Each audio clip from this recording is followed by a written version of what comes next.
At a time when kids are no longer in school and the global pandemic is becoming more and more of a crisis in different countries across the world, day by day, it is more important than ever to know exactly where your news is coming from and whether or not it might have been corrupted by the Chinese communists. This is Communist Disinformation 101.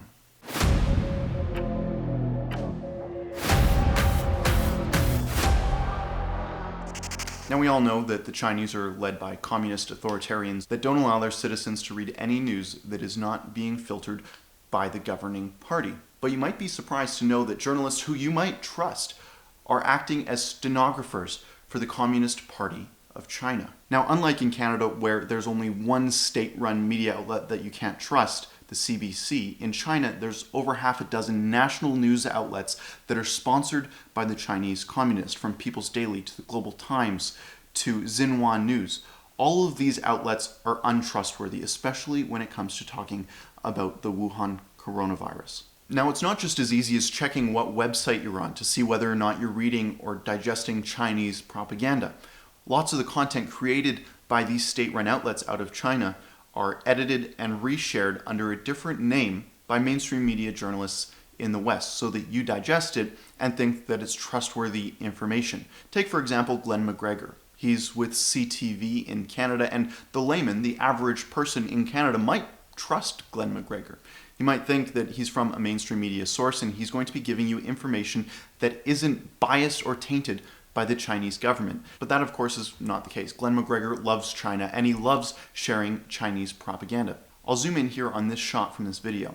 Although it was shared by Redfish. Now, I'm not sure what Redfish is. They don't seem to have a very large following or digital footprint. All I know is that they're relaying Chinese propaganda in a way that makes it look like it's not the Chinese sharing the propaganda. And of course, Glen MacGregor is all too happy to scoop that up and share it with unsuspecting Canadians. Now, this is important not because it's medical professionals taking off their masks and everything looks hunky-dory in China. It's because China is trying to make it look like they've A, handled this disaster very well domestically, and B, the world doesn't really need to worry about what's going on.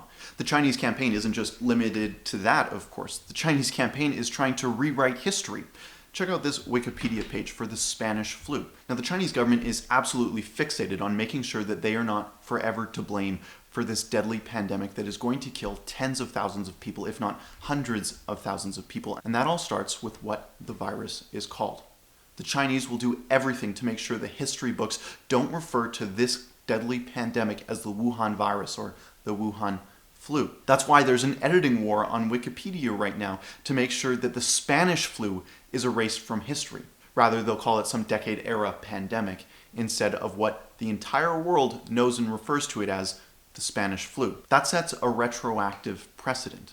It makes sure that that name fits the narrative that the Chinese want all of the mainstream media journalists to eat up and regurgitate to you, so that you start calling it what the Chinese want you to call it. Now, the misinformation that China is sharing isn't just in small clips, it's in the editing that they do. Watch how they replay a statement from the World Health Organization. Listen to this and honestly try not to laugh. I think we've been very clear right since the beginning of this event that viruses know no borders, and they don't care your ethnicity, the color of your skin, or how much money you have in the bank. So it's really important that we be careful in the language we use. That's some really weird music to be playing over a statement. Of course, the World Health Organization is in the pockets of the Chinese. They made sure not to label this a global pandemic until the very last minute, and until it was too late for the West to start earnestly preparing for what was to come. The World Health Organization is doing whatever the Chinese government asked them to. The World Health Organization is regurgitating state numbers from the Chinese government, expecting you to believe something as ludicrous as the idea that there's just no more infections in Wuhan. Of course, this claim coincides precisely with when they threw out American journalists from China. The Americans were too much of a risk. You see, they're not going to regurgitate everything perfectly like the state-run media will, so they just had to go home. Now, I want to go back to Glen MacGregor for a moment. Now, look at this tweet. He's absolutely infuriated that a smaller outlet, OAN from the United States, was allowed to ask a question. Now, Glen MacGregor calls these folks at OAN fringe nitwits. He thinks that they're eating up valuable time that somehow the mainstream media is going to use better. Keep in mind, the mainstream media, the questions that they're asking Donald Trump right now is, why are you so racist? And why are you calling this flu the Chinese virus? The situation that the world is in right now is dire. In Italy, there's convoys of military trucks taking coffins to be cremated.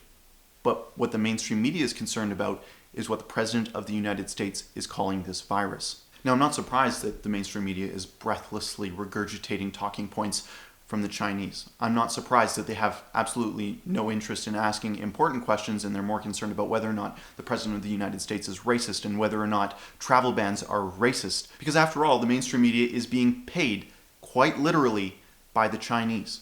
If you don't know about it, check out China Watch. China Watch is an advertorial campaign that was brought in to the West, to the mainstream media outlets, so that the Chinese government could infect the mind of the readership of places like the New York Times and the Globe and Mail in Canada.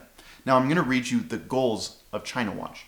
The purpose of China Watch is to bring you informative and diverse stories about contemporary China's dynamic development, including the latest news from the technology, business, travel, culture, and sports sections. China Watch is being shared by the mainstream media in a way that is uncritical, in a way that doesn't tell you where that news is coming from. China Watch has never shared a critical news story from China because it is propaganda. Propaganda in our own newspapers. You cannot trust the mainstream media. You cannot trust China. You cannot trust the World Health Organization, because at the end of the day, the World Health Organization is just going to regurgitate whatever China says to make China happy. It is of the utmost importance to China that you don't call this virus what it is. The Wuhan virus, a virus that originated as a result of the communist authoritarian regime in China, whether or not it came from their disgusting wet markets, where they sell and hawk wild animals, whether or not it came from bat soup, whether or not it came from a containment lab that was built in China just a few years before this outbreak. The one thing we do know is you cannot trust China to tell you the truth. And as a result, you can't trust the mainstream media or the World Health Organization to tell you the truth. Now, just as a final reminder, I want you to review this list.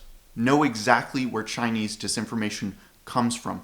Be critical of it. Be critical of the mainstream media, and don't believe everything you're told. This was Chinese Disinformation 101 from the studio for Rebel News. I'm Keean Bexte. Now listen. Unlike the Globe and Mail and the New York Times, we don't get money from China. We don't get money from our own government. The only way we can fund our operations here at Rebel News is from the support of viewers like you. This is tough times that we're in right now. It's tough times for everyone.